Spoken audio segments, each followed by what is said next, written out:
De volta aqui no canal, gente, para falar de Grêmio. O Grêmio perdeu na estreia do Campeonato Brasileiro para a equipe do Fluminense. O que foi dito pelo técnico Luis Castro? Qual é a avaliação sobre essa derrota? Mas outros temas importantes também fora do jogo. Noriega tem uma decisão tomada sobre o peruano. Será que o Bernardo Zortea vai para o Flamengo? Eu consegui alguns detalhes novos para acrescentar nesse conteúdo aqui para vocês. E a situação do patrocínio Master. Tem informações novas do CEO Alex Leitão e outras dos bastidores que são importantes de atualizar você por aqui também. Tem grana à vista para o Grêmio em relação a isso. Eu só peço a tua moral, como sempre, nesses vídeos, nesses conteúdos aqui do canal Repórter Bruno Flores. Deixa o like, se inscreve, ativa o sininho com as notificações, porque aí tem vídeo todo dia. E assim que o vídeo está no ar, se você está inscrito e com as notificações ativadas, vai receber um aviso aí no seu celular e vai ver o vídeo antes de todo mundo. Vai saber antes de todos sobre estas informações todas que a gente passa aqui no canal. E também seja membro do canal Repórter Bruno Flores. Quem é mais atento já notou, ó, a gente mudou a luva do modelo da DeFi aqui atrás no nosso cenário. O material que compõe o cenário do repórter Bruno Flores. Aquela luva preta eu usei essa semana, aliás está saindo vídeo daqui a pouco no meu Instagram lá no Bruno Flores RD. Essa aqui veio aqui para a prateleira e pode ser sua também. Os membros do canal vão ter um sorteio no fim do mês e o sorteado vai escolher o item que quiser lá da loja DeFi. Vamos começar esse vídeo falando sobre a derrota do Grêmio para a equipe do Fluminense. Como vocês sabem, é praxe do canal, eu não emito opinião aqui. E não vai ser agora que eu vou fazer isso. Mas a opinião do Luis Castro é uma informação. E o que ele diz na sua entrevista coletiva, porém, é informação. E é isso que eu preciso transmitir para vocês.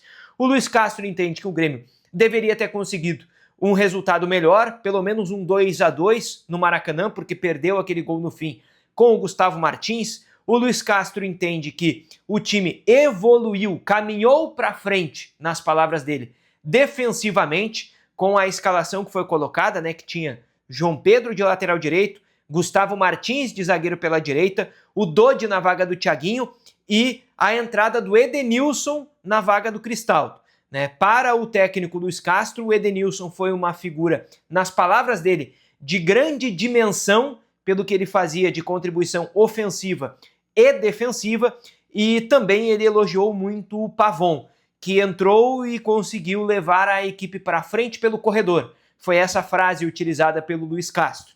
Isso também se deu, essa resposta dele sobre o Pavon, porque obviamente ele foi questionado, né? Jogadores como Roger, Gabriel Mack, que permaneceram em Porto Alegre, e aí ele disse que a escolha dele é técnica, né? E colocar alguns jogadores nesse momento também leva em consideração, ele leva em consideração os números dos treinos, mas também o momento, né? E aí o caso do garoto, e aí é o Roger, é o Gabriel Mack, é o Thiaguinho, tem que ter cautela, tem que ter tempo, tem que trabalhar com parcimônia.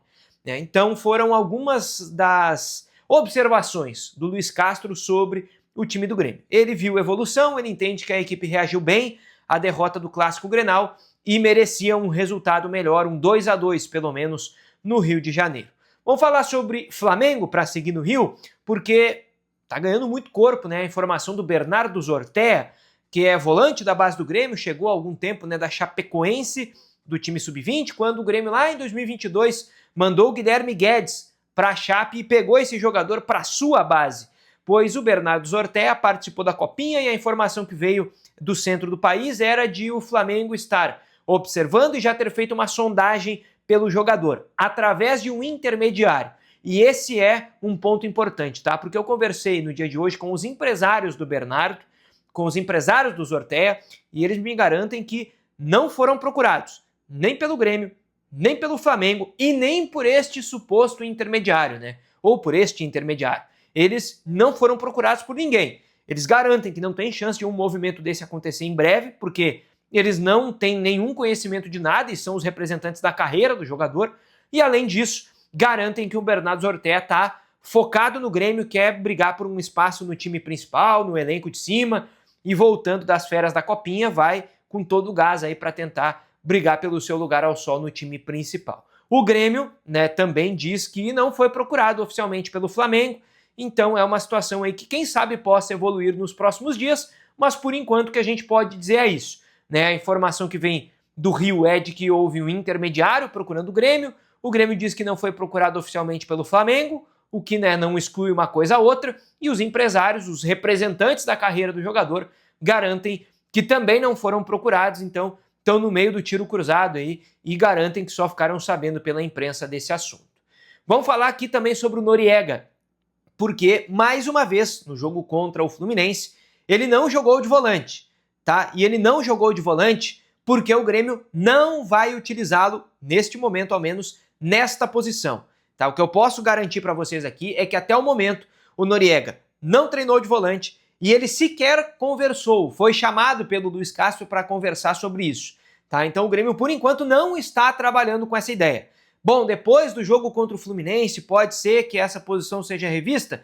Até pode, tá? Mas por enquanto não tem absolutamente nenhum indicativo disso.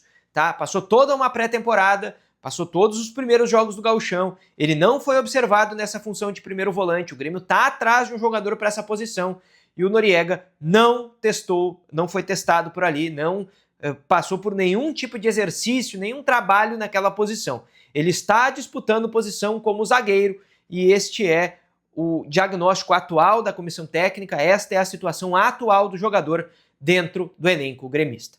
Para fechar, patrocínio master. Sei que esse assunto aí mexe com o torcedor do Grêmio. O Alex Leitão, CEO do clube, deu uma entrevista ao Charla Podcast, muita gente já acompanhou isso, mas eu resumo aqui as informações principais, tá? O Grêmio está negociando com 5 empresas, nesse momento, tá? 5 empresas. As conversas com todas estas empresas já passaram de um primeiro estágio, né? Já estão num segundo momento das conversas. São conversas consideradas pelo clube nos bastidores como muito boas, mas ainda não são conversas definitivas, não está perto de assinar. Destas 5 empresas, tá? São 3 casas de apostas e 2 empresas que não são do ramo das bets, não são empresas de casas de apostas. As 5 negociações não incluem o Internacional. Nenhuma delas inclui o Inter. E isso é uma posição do Grêmio, porque o Grêmio entende que negociar sozinho, negociar com um patrocinador exclusivo, é algo natural em outras praças, em outros estados também divididos, como Minas Gerais, por exemplo.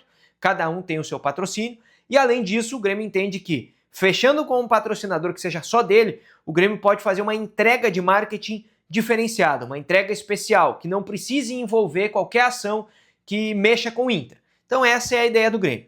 Bom, sobre valores, né, que é o mais importante que todo mundo se pergunta. O Grêmio não vai pegar 50 milhões como pegou no contrato com a Alfa, tá? O Grêmio tem plena noção disso, o Grêmio já admite isso nos bastidores. Aquilo, o contrato, né, de 50 milhões veio depois de um boom, porque a Betano tinha fechado com o Flamengo um contrato de mais de 200 milhões e as casas de aposta foram nesse embalo, botaram muito dinheiro e vários clubes e outros agentes de mercado também, que não só dos clubes de futebol, já estão percebendo que as casas de aposta estão reduzindo o investimento em marketing, em publicidade e nos clubes, né, especialmente depois da regulamentação. E vocês já devem ter percebido isso também em vários quesitos, especialmente em alguns influenciadores, né, na mídia em si, na publicidade em si, de várias casas de apostas por aí.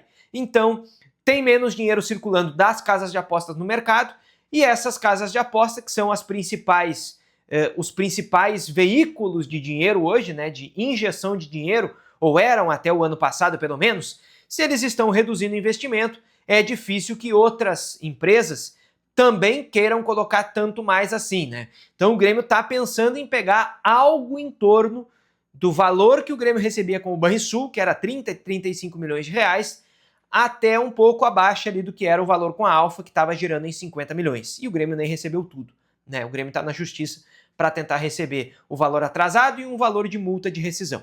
Então o Grêmio está esperando algo em torno aí de 30 até no máximo 40 milhões de reais, pelo menos pelo cenário atual, tá? Mas o Grêmio não está perto de fechar esse patrocinador, as negociações ainda estão acontecendo e é isso que eu preciso passar para vocês aqui nesse conteúdo, que é o mais atualizado possível em relação a isso. Chegou até aqui, já sabe que tem outros vídeos na tela, tem a playlist com os vídeos do Grêmio aqui do canal, todos eles num lugarzinho só de fácil acesso para você. Se inscreva no canal, ative o sininho com as notificações, porque você sabe que a qualquer momento a gente já está de volta por aqui.